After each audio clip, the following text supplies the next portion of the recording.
christening this area Butters, where there are a congestion of Filipino establishments as Little Manila.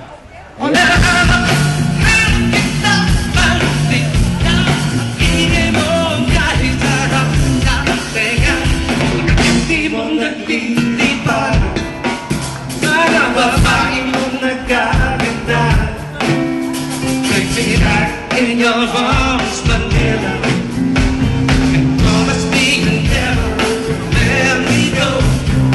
Promise me you'll never let me go. Manila, Manila, I keep coming back to Manila. Simply there's no place like Manila. I'm coming home this day. Sino mga inasahan yung bisita ngayon?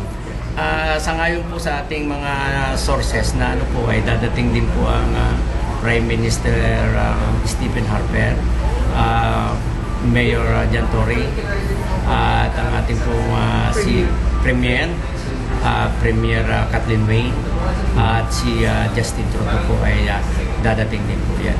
So, nagpahiwatig po si Senator po. Grace po, Senator Grace po.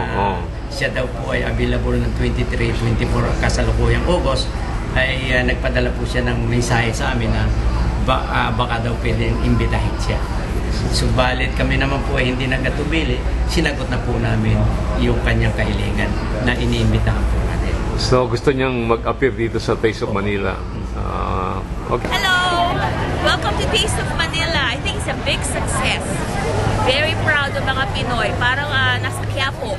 Hopefully this will grow in the years to come, and we'll get more Filipinos to participate. Congratulations. Trabaho, tapos may ganitong fiesta. Sana tuloy-tuloy na ito. Okay, mabuhay. Taste of Manila. We really taste of Manila. Ang hindi lang namin na-taste yung mandurukot. Joke! Biro lang, biro lang. Okay, Naman! Oh! Ayun na! Alawat mo! Lugar sa room. Okay, wow. Kalapin si Jan!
Pag namatay, we need to donate yung